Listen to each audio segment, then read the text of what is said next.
I do have a funny story about my engagement ring. So when I was pregnant with our first child, I was about 6 months pregnant, and I was just getting ready for bed, and I was putting lotion on my hand, and I thought I carefully put the rings on the back of the toilet. And as I'm lotioning, I see something out of the corner of my eye, and I looked, and the ring slips off. Goes in the toilet, it's like slow motion, and it goes into this little hole, and I'm going, no! And our bedroom is situated so that Terry could hear me, and he says, honey, are you okay? And I said, I just put the ring just went down in the toilet. And he says, oh no. Well, we tried to get the ring out, and it was in a casting hole. So we go in and we look, and I reach my hand in the cold water, and I can't get to it because it's gone too far in this little hole. And I could kind of feel it, and I actually think I wedged it in. We even took the toilet off the flange and cleaned it up and tipped it upside down, but that made it worse because then it was inside the casting of the toilet. And we moved it upside down and shook the toilet a little bit trying to get that ring out, and you could feel it was wedged in. We tried to get it, but it just couldn't. When you are that far along, you need to have a toilet. So we put the toilet back that night, back on the floor, and we kind of talked about what are we going to do. Well, at that time, we were young and we were struggling.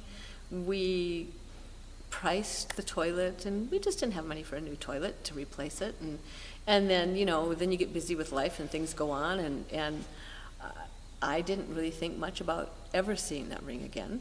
As the years went by, we just kind of almost gave up thinking about it. It wasn't like the normal engagement ring. It wasn't a diamond.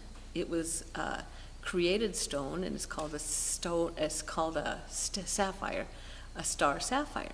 And it was the same color as a mountain flower that's called a shooting star. So it was romantic. That's what Terry called me, his little shooting star. So that's why we picked the ring out. It was just fabulous. We sold the house. We went through 3 owners, actually. We're speeded up to, we have a construction company. So we were doing roofing at one point. And I love the story because it's a story of God's timing. Because we were about 4 months behind in our work. By chance or divine providence, depending on your theology, the house next door was getting a new roof from our construction company, Abraham and myself.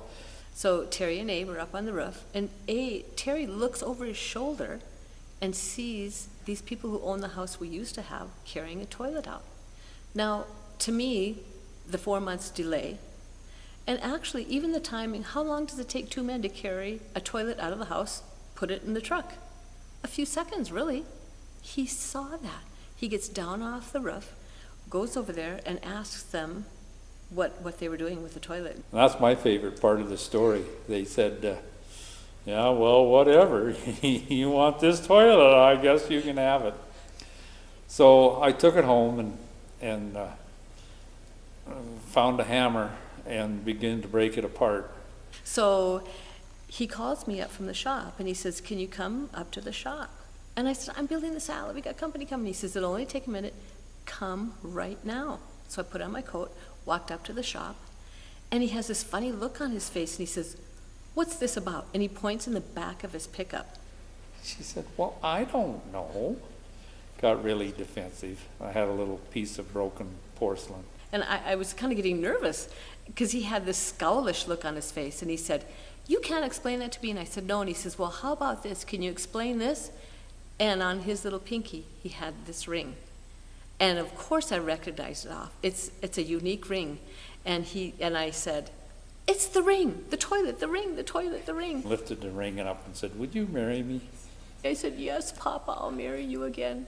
So it's just an awesome story. It was really a lot of fun, and the local story put the paper in there, and it had been 36 years. And he called us up, can I do an interview? Oh, sure, we'll let you do an interview. He did a really great job and took really neat pictures of the ring, and he put it in the Great Falls Tribune.